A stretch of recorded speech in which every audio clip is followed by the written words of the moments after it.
आप ये story SS stories channel पर सुन रहे हैं।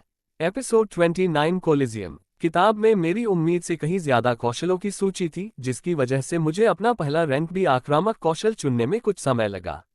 एक बेहद खतरनाक कौशल ने मेरा ध्यान खींचा क्योंकि उसमें भारी नुकसान पहुंचाने की क्षमता थी और वह मैंग्रोव दलदल में मौजूद मगरमच्छों के विशाल झुंडों के लिए एकदम सही बैठता था, जो मेरे अकेले अंदर जाते ही मुझ पर टूट पड़ते। मैंने वाइस एडमिरल को अपने चयन के बारे में बताया और कुछ मिनट उनसे बात की।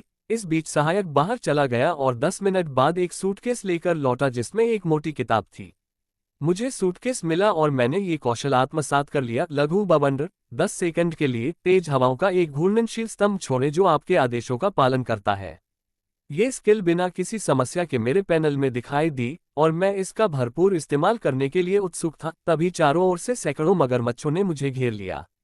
मैंने वाइस एडमिरल को धन्यवाद दिया और कार्यालय से बाहर निकल गया। छोटी कद की टैंक लाना स्टोन ने पहले ही मेरे फोन पर पता भेज दिया था कि मुझे उनसे कहाँ मिलना है। कालकोठरियों को तबाह करने के अपने अकेलेपन वाले काम पर लौटने से पहले मैं थोड़ी देर सामाजिक मेलजोल का आनंद ले लूंगा। मैं सैन्य क्षेत्र से बाहर निकला और उस स्थान की ओर जाने के लिए एक सवारी ली। स्टार सिटी की सड़कें ऊर्जा और लोगों से भरी हुई थीं, जिससे ये सोचने पर मजबूर होना पड़ा कि क्या वास्तव में आधी भूमि एक उजाड़ बंजर भूमि में बदल गई है और लोग अभी भी अपनी जान बचाने के लिए संघर्ष कर रहे हैं। साम्राज्य के प्रमुख रक्षा शहरों में से एक होने के कारण हालात स्थिर होने के बाद राक्षसों द्वारा हत्या और विनाश की घटनाएं बहुत कम हुई। इसलिए अजागृत लोग उन शिकारियों को अपना आदर्श मानते थे जो प्रतिदिन उनकी रक्षा के लिए तहखानों में उतरते थे और उनके जैसा बनने की आकांक्षा रखते थे। गाड़ी एक भव्य इमारत के पास पहुंची जो शहर में कहीं से भी दिखाई देती थी।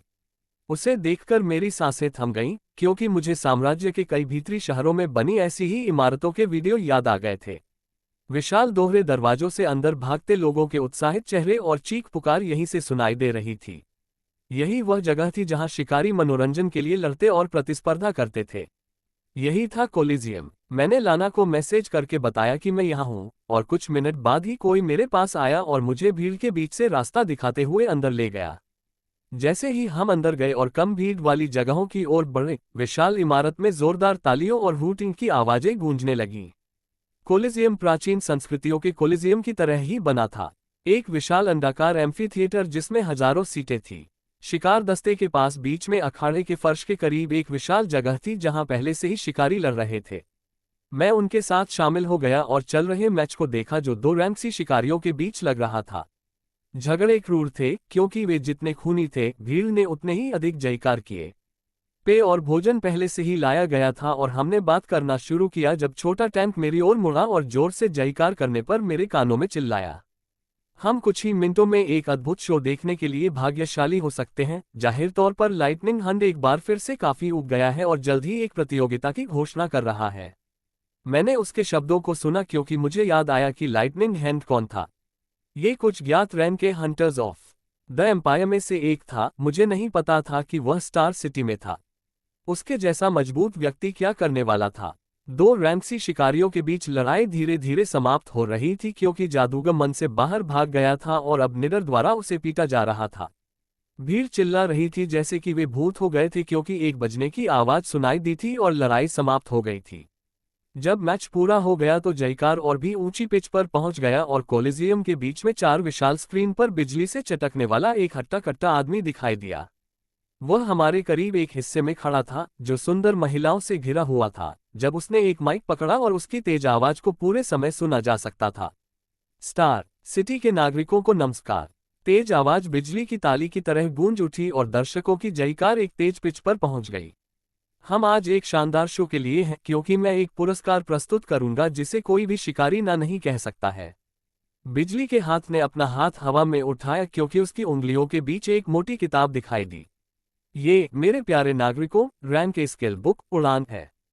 भीड़ 1 सेकंड के लिए चुप हो गई, इससे पहले कि और भी जोर से जयकार गूंज उठी। मेरे दिमाग को एक झटका लगा क्योंकि मैंने स्क्रीन पर उस आदमी और उसके हाथ में चमचमाती कौशल पुस्तक को देखा। शिकार दस्ते के सदस्य अपनी सीटों से उठे क्योंकि उनके चेहरे पर गंभीर भाव उठ गए।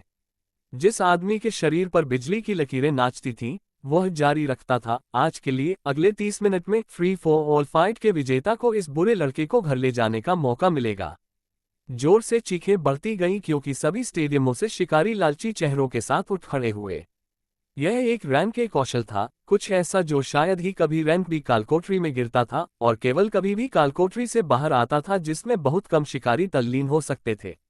ये कई शिकारियों का सपना था, यहाँ तक कि मैं भी इस तरह की किसी चीज पर अपना हाथ पाने की उम्मीद कर रहा था। उड़ान, कुछ ऐसा जिसने सचमुच आपको अनुमति दी। ठीक है, उड़ना। अब उन सभी शिकारियों के लिए जो भाग लेना चाहते हैं, रिंग में कूदें। जैसे ही उसके शब्द समाप्त हुए, कई शिकारी अपनी सीटों से कूदकर अखाड़े के केंद्र में स्थित विशाल गोलाकार मैदान में उतरने लगे। शिकारी कौशल के लालची थे, लेकिन इतने समझदार भी थे कि अपनी जान जोखिम में न डालें। कूदने वालों में से अधिकांश रैंक सी के शिकारी थे और कुछ रैंक बी के। शिकार दल के सदस्य एक दूसरे को देखने लगे। तभी छोटे टैंक ने कहा, हाँ, चलो अपनी पाबंदियों को एक तरफ रख देते हैं और देखते हैं कि आसमान से गिरती इस पाए को पाने के लिए कौन इतना भाग्यशाली होता है। बाकी सबने इस पर सहमति में सिर हिलाया और वे भी नीचे कूदकर जमीन पर मौजूद शिकारियों में शामिल हो गए। मैंने मैदान में उमड़ते शिकारियों की भीड़ को देखा और खुद भी उठ खड़ा हुआ। वह जगह पहले से ही शिकारियों की भारी भीड़ से आधी भरी हुई थी, जो अपनी जान जोखिम में डाल रहे थे। मैंने ये देखा और आह भरकर खुद भी नीचे कूद गया। मैं सचमुच इस तरह की स्थिति से दूर नहीं रह सकता था। रैंक के कौशल इतने दुर्लभ थे कि इस तरह का एक और कौशल प्राप्त करना लगभग असंभव होगा जब तक कि आप उच्च रैंकिंग कालकोठरी में दसियों या सैकड़ों बार खेती नहीं करते। अब भी मैं सवाल कर रहा था कि यह रैंक के शिकारी इसे एक सनक पर क्यों दे रहा था। उन्होंने बात करना जारी रखा, क्योंकि शिकारी अखाड़े में भरते रहे, सभी के लिए मुफ्त के नियम सरल हैं, आखिरी आदमी खड़ा है, जीतता है। जैसे जैसे लड़ाई जारी रही, भीड़ पागल हो गई थी। लोग उन्माद से चिल्ला रहे थे जैसे कि उन्हें पुरस्कार मिल रहा हो। कुछ मिनट बीत गए और कोई अन्य शिकारी रिंग में नहीं कूद रहा था। लाइटनिंग हैंड ने घने भरे मैदान के चारों ओर देखा और अपना हाथ उठाया। विशाल कोलिजियम में शांति छा गई, इससे पहले कि वह उसे नीचे ले आए, और चिल्लाया, शुरू। एपिसोड 30 सभी के लिए निःशुल्क। लड़ाई शुरू होते ही अखाड़ा चीखों से गूंज उठा। चारों ओर से कौशल के धमाके सुनाई दे रहे थे। रैंक सी के शिकारी एक दूसरे को बेरहमी से मार रहे थे, उनकी आंखों में लालच भरा था। यहाँ निचले दर्जे के शिकारी वे थे जिनका लालच उनकी बुद्धि पर हावी हो गया था, जबकि समझदार शिकारी अपनी सीटों पर बैठे देखते रहे। जैसे ही उन्हें एहसास हुआ कि इस प्रतियोगिता में भाग लेने वाले ज्यादातर लोग बी रैंक के होंगे, मेरे सामने मची अफरा तफरी को देखते हुए मैंने मुस्कुराते हुए स्टील्थ और कैमोफ्लेज दोनों को सक्रिय कर दिया। मैं सभी शिकारियों की नजरों से ओझल हो गया और कई रक्षात्मक कौशलों से पूरी तरह सुरक्षित होकर उस दृश्य को देखता रहा, जो गलती से भी मुझ पर आने वाले किसी भी जादू को बेअसर कर देते थे। नीचे चल रही खूनी लड़ाई को देखकर दर्शक उन्माद में चीख रहे थे और जब भी कोई गिरता, वे और खून बहाने की मांग कर रहे थे। रैंक बी के शिकारी धीरे धीरे पूरी ताकत से आगे बढ़ने लगे और विनाशकारी कौशलों का इस्तेमाल करने लगे। जिस दस्ते के साथ मैंने मैंग्रोव दलदल में गोता लगाया था, वे सभी अपनी अपनी लड़ाई लड़ रहे थे, लेकिन जादूगरों में से एक को पहले से ही ठंड से खटखटाया गया था। ध्यान के केंद्र में एक शिकारी था जिसके शरीर को सुनहरी रोशनी में नहाया हुआ था, जिसके शरीर को 2 गोल ढाल थी। इस शूरवीर ने उन सभी हमलों और शिकारियों को पीछे धकेल दिया जो सफेद रोशनी के विस्फोटों के साथ उसके पास आए थे। कई शिकारी अकेले उससे गिर रहे थे। दूसरी तरफ सामने एक महिला धनुष पकड़े हुए थी जो जलते हुए तीर चला रही थी और मारे गए शिकारियों को भारी रूप से घायल कर रही थी। मैंने ये सब देखा जबकि किसी भी शिकारी से भागते हुए और किसी भी शिकारी के नोटिस के बिना आवारा हमलों को अवशोषित करते हुए। खूनी लड़ाई तब तक जारी रही जब तक कि अधिकांश रैंक सी शिकारियों को बाहर नहीं कर दिया गया, जिससे 9 रैंक बी शिकारी अखाड़े के फर्श पर एक दूसरे को घूरते रह गए। उनमें से एक अब और नहीं रह सका और अपने निकटतम दूसरे शिकारी के पास दौड़ते हुए युद्ध का रोना छोड़ दिया। एक और विवाद हुआ जिसमें शिकारी ने 2 गोल ढालों को पकड़े हुए किसी भी कौशल को दूर करना जारी रखा और सफेद रोशनी के विस्फोटों के साथ हमला करना जारी रखा। शिकार दस्ते से मुझे पता था, केवल जलती हुई तलवार के साथ निडर जारी रहा। उसका पूरा शरीर एक बार फिर आग की लपटों में डूब गया क्योंकि उसने 2 अन्य शिकारियों को अकेले ले लिया। टीम के बाकी सदस्यों को ठंड से बाहर निकाल दिया गया या घायल हो गए। मुझे लड़ाई से दूर अखाड़े में अपेक्षाकृत दूर जगह मिली जिसमें 1 टन रैंक सी शिकारी या तो खटखटाए गए या दर्द से संघर्ष कर रहे थे और लड़ाई का निरीक्षण जारी रखते हुए बैठ गए। मेरा उद्देश्य बहुत कम काम करना और इस रैंक के कौशल को आसानी से प्राप्त करने के लिए समाप्त होने वाले अंतिम शिकारी को हराना था। कठिन लड़ाई जारी रही क्योंकि यह एरिना में दो शिकारियों का सामना करने के लिए नीचे आया। शिकारी एक सुनहरी रोशनी में नहा रहा था जिसमें दो ढालें थीं और शिकारी एक धनुष के साथ गर्म आग की लपटों को गोली मार रहा था। उनका गतिरोध दर्शकों के बीच प्रत्याशा का निर्माण कर रहा था क्योंकि जयकार जारी थी। मैं बहुत कम काम करने और जीतने की उम्मीद कर रहा था जब मुझे हवा में बदलाव महसूस हुआ। एक दूसरे की ओर बढ़ने के बजाय दो शिकारी एक ही समय में मेरे स्थान की ओर मुड़ गए।